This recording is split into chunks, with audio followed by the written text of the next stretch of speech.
Welcome back, boys and girls, and that beautiful Technicolor rainbow in between. Welcome back to Void Dwarf Studios, where today we are going to go back into Space Marines and look up what a non-Codex Compliant chapter looks like, as up until now we have been talking about the Codex Compliant ones. Now, if I went into every single non-Codex Compliant chapter, this could take a while, because chapters are, well, more numerous than ants in the 41st millennium, because every single founding chapter has split off into multiple chapters, each one with its own different way of fighting its wars and, well, each with its own heritage, traditions and tactics.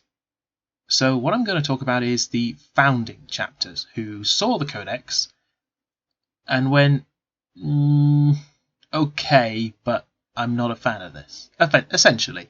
Some more vigorously than others, but essentially they all took what they wanted from it and discarded what they thought was rubbish. Because the Primarchs who were still alive to accept the Codex from Robote Guilliman weren't totally sold on it. Some of them weren't anyway. These were the White Scars, led by Jagati Khan, who, whilst he accepted the Codex and believed, along with Robote Guilliman, it was necessary, kept certain things in his chapter the same.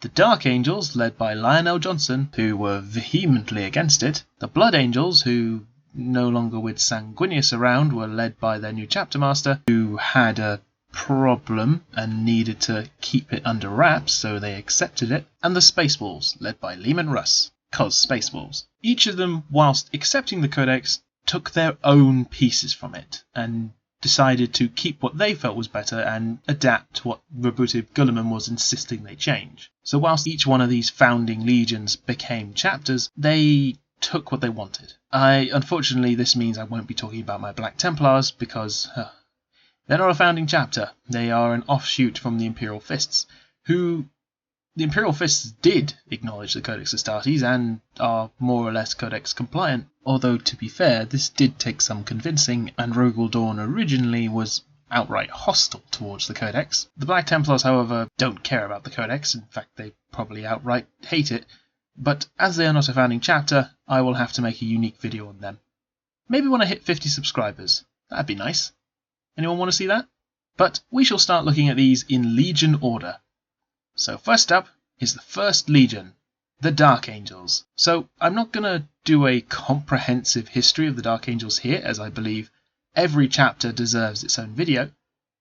But what I will say is the Dark Angels differ from a Codex Compliant chapter in their organisation and how they view the Codex. Whilst they do separate themselves into 10 companies, the Dark Angels have 2 companies that are unique. One called the Death Wing, and the other called the Raven Wing. The Raven Wing is the second company for the Dark Angels, a very flexible, tactical, fast attack force, made up primarily of bikes, flyers, speeders, anything fast. This was one of the foldovers from their pre-Imperial days, when the Dark Angels much preferred riding cavalry than fighting on foot. What this now means is that as the second company, the Raven Wing is an elite formation, employing specialised jet fighters such as their Nephilim jet fighters, Dark Talons, Landspeeder Vengeances. They go into battle with speed, surprise and a hammer blow on their side. Heck, you can even mount your entire retinue on bikes if you so want. Chaplains, your captains, your lieutenants, apothecaries even, banners.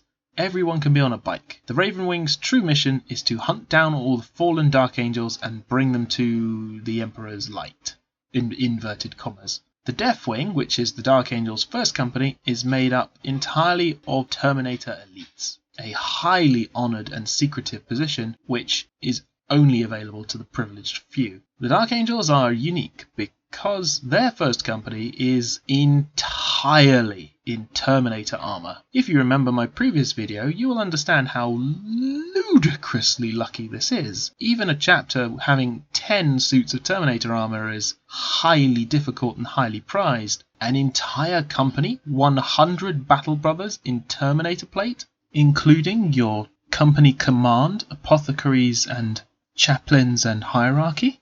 That is just goodness gravy grief. Only a founding chapter can call upon this many suits and maintain this many suits at once. The Death Wing is employed as a hammer blow. typically using teleportation or using Land Raider tanks to get them up the battlefield quickly, this army is just gah. Having played a Black Templar army where it was entirely in Terminator armor, an entire company made up of Terminators is just downright terrifying, and a big deviation from the Codex Astartes that requires you to have Terminators used in very small groups for very specific purposes. The Dark Angels, on the other hand, figure you can't have too much of a good thing, so just slam them all down in one place. Their Deathwing Knights are some of the most elite, with very specialised power weapons to boot. However, the rest of the chapter does more or less deploy along the Codex Astartes line. From companies 3 to 10, everything is as it should be in a normal codex. You have your company level command, you have your captains and lieutenants and tactical squads, and now your Primaris. The first two companies are the big deviations away from the Codex Astartes, and the Dark Angels strongly carry their cultural heritage from Caliban, primarily wishing to maintain the standards of Lionel Johnson in their thirst for vengeance on the fallen and essentially bringing them to justice. Now we talk about a chapter who really exemplifies speed, the White Scars, led by Dugati Khan. So I said that the White Scars did go along with the Codex, and so why do I put them as a non-Codex compliant chapter? Well, it's actually very simple. The White Scars, whilst they agreed with the Codex, they only adopted what they wanted from it.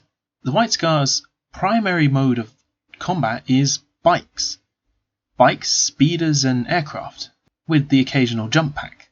If you see a White Scar walking on foot, or slogging it in Terminator plate, then he's doing it wrong. Don't be mistaken, they do still employ tactical squads, dreadnoughts and devastators, the foot slogging lot. It's just that a White Scar army prefers to move quickly, and well, there's only so fast a Space Marine can run. 30 miles an hour is great, but it's nowhere near as fast as a bike, a plane, or a jump pack.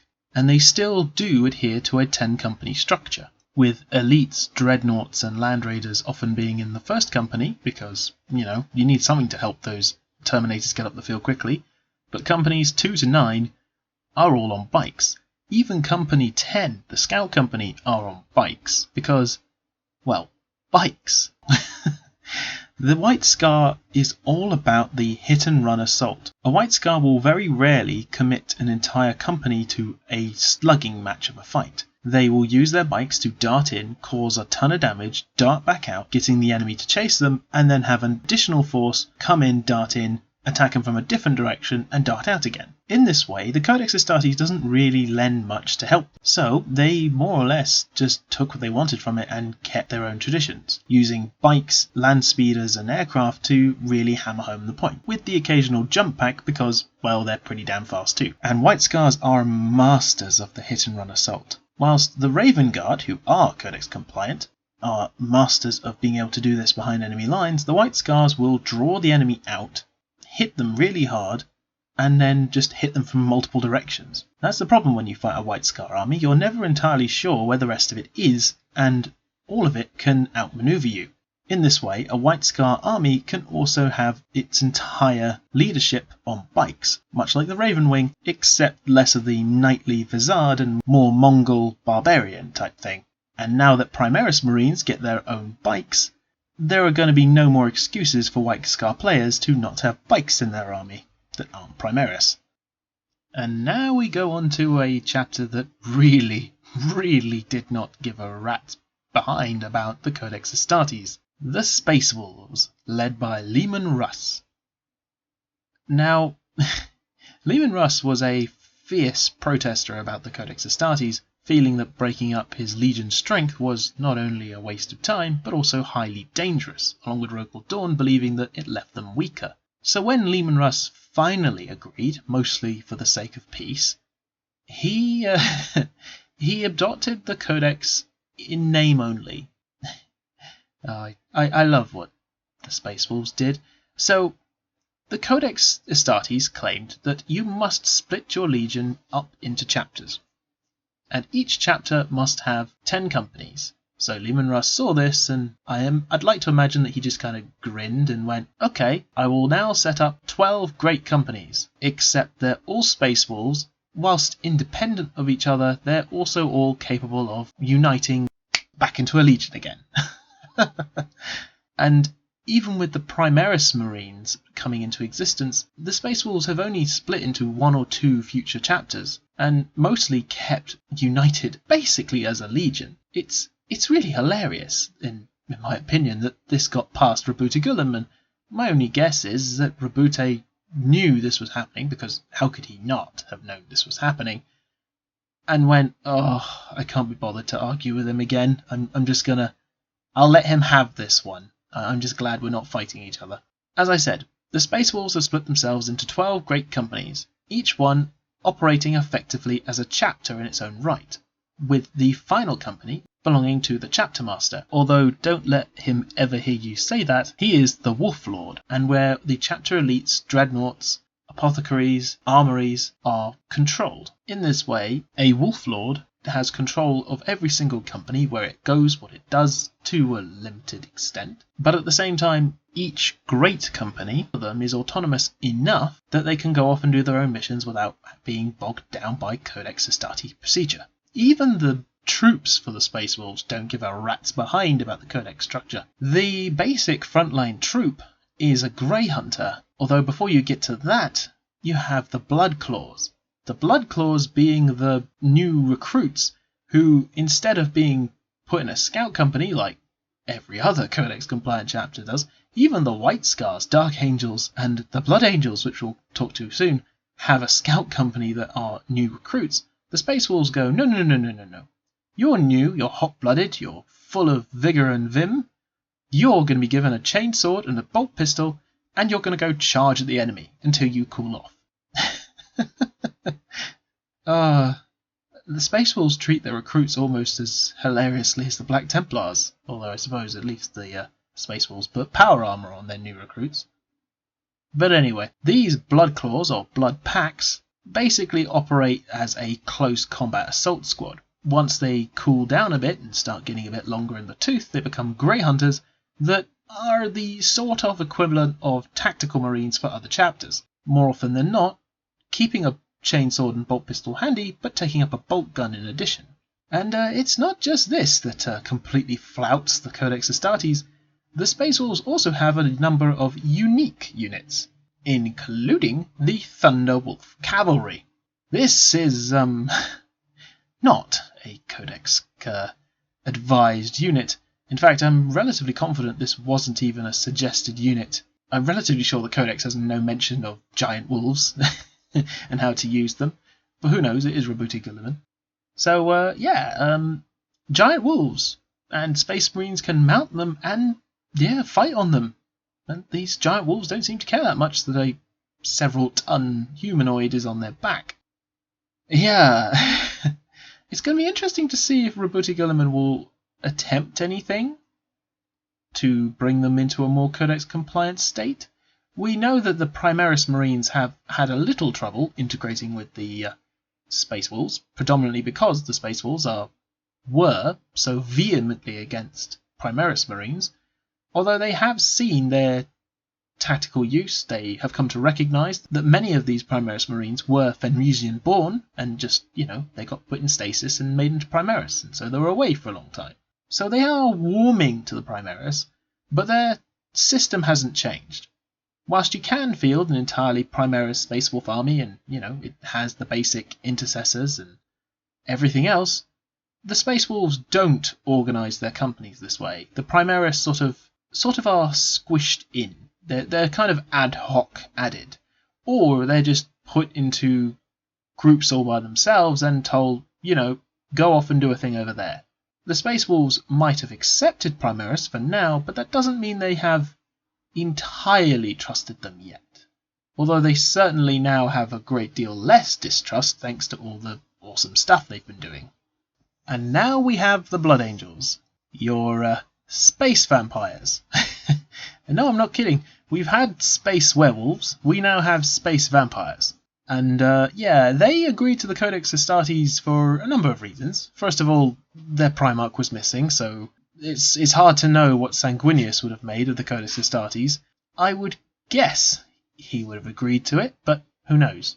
So the Blood Angels keep the 10 company structure, much like every other chapter. They don't pull any funny ones like the Spaceballs have, but their organisation is a bit different. So one of the organisational differences that they have that's different are the Sanguinary Priests. These are the chaplains/apothecaries of the Blood Angels who help maintain the purity of their gene seed, as well as inspiring them to greater feats of arms. Blood Angels have a far more aggressive tendency than other chapters, which means they tend to have far more assault squads in their different companies. This tends to lend them having a more, aggressive stance. Whilst they can field Terminators in fairly large numbers, not quite as many as the Dark Angels, but still quite a few, they keep them very much Codex compliant and don't tend to mass use them in one go. So why do I keep them on this list of non-compliant Codex chapters?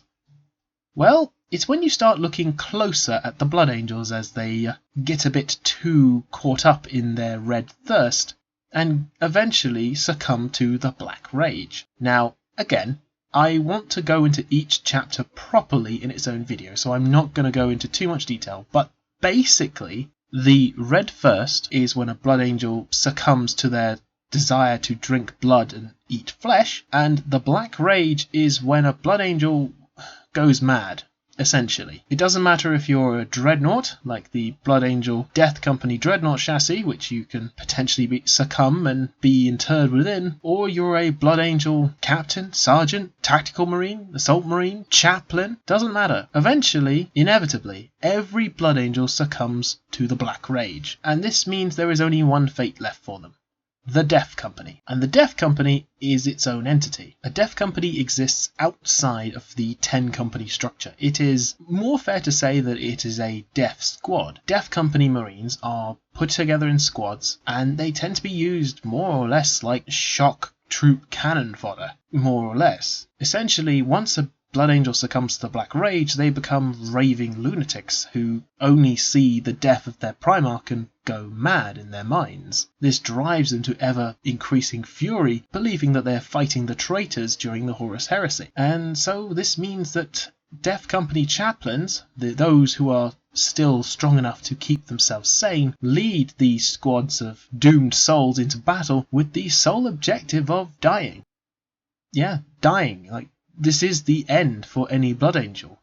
Once that Black Rage hits you, this is where you end up. You end up taking on suicidal missions with the aim of getting killed. Because even if you survive your suicidal mission and come out the other side, your companions will have to somehow subdue you and take you back to the chapter and keep you under lock and key until the next engagement where you're thrown into a suicidal mission. And in this way, it is very different from a normal Codex Compliant chapter. The Death Company isn't officially mentioned on any record that the chapter keep. All Death Company Marines, whilst a separate record is maintained, is not included in a chapter's organisational structure because it is a great shame and disgrace that the Blood Angels feel. Whilst they don't hate the Death Company, they pity them and feel sorry for them, they don't want to end up like them either, it's entirely understandable. And as it looks like the Primaris gene seed is equally as susceptible to the Canis Helix as it is to the Blood Angels Black Rage and Red Thirst, it's not great for the Blood Angels. This isn't the miracle organ they were all hoping for. And finally, I'm including this one even though it's not technically a chapter. The Deathwatch. The Deathwatch are an amalgamation of multiple different chapters. Essentially, the Deathwatch were designed to be Xenos hunters. An Inquisitor, typically speaking, will call up the Deathwatch and be like, "We found signs of a gene stealer cult. We need your expertise," and they will send a squad of Deathwatch Marines to assist. These Deathwatch Marines are often led by a Watch Captain, and they will take part in the extermination of the Xenos threat. If it's a significant one, then more Marines will be sent. They don't follow a 10-company structure because there is no point. Each Deathwatch Marine is a veteran, or at the very least a competent Space Marine in their own right. Only the best get sent to the Deathwatch, and then they're retrained to be even better, and be able to coordinate with the other chapters and their techniques, tactics, and doctrines. Meaning that you get a squad that's really, really good at a lot of things. You can have a squad where a Black Templar is rubbing shoulders with a Space Wolf, where a Dark Angel is rubbing shoulders with a White Scar, where Ravenguard is rubbing shoulders with an Iron Hand, although that tends to cause some friction. But this does mean that the Deathwatch are one of the most adaptable and versatile Space Marine quote-unquote chapters in existence. However, because of this versatility, they tend not to be used in mass battles, more like insurgent strikes. That is where they excel, and that is where they're most useful, especially as they have such a wide variety of not only Imperial tech but Xenos tech in order to carry out their duties and kill whatever they come across. So yeah, that is an overview of all the non-compliant founding chapters, plus the Deathwatch, which I just kind of added because technically it's an amalgamation of all the chapters that exist today. It's weird calling it a chapter though. I don't quite know what the best thing to describe it as is, but oh well. I'm sure I can do a video purely on the Deathwatch and that would be able to explain it all. In any case, I hope you've all enjoyed this video. Please put that like and comment down below. Click the bell button because YouTube's algorithm is, well, a bit of a pain in the bum. But basically, the more you like and comment and put that little bell icon on, the more you get to hear, the more the channel gets to grow, the more cool stuff I can try and do in future. 41 subscribers! Thank you so much. I genuinely cannot express my gratitude enough because it's amazing. I genuinely am looking forward to hitting that 50 subscriber mark, and the more people we get on board, the more likely it is I can actually devote more time to this. And if you really wish to support the channel, please take a look at the Patreon page. For only £3 a month you get early access to all videos. I try to always have these videos done at least 2 days in advance, so you'll always get to know what's going on first, and when I start running campaigns, you get additional benefits. Being able to vote for key events within a story, or being able to suggest future episodes. I have a couple in the pipeline that have been suggested from my 2 Patreon subscribers, and I will continue to do these and alongside my additional content. In any case, thank you all again for watching. Have a wonderful day. Take care, everyone.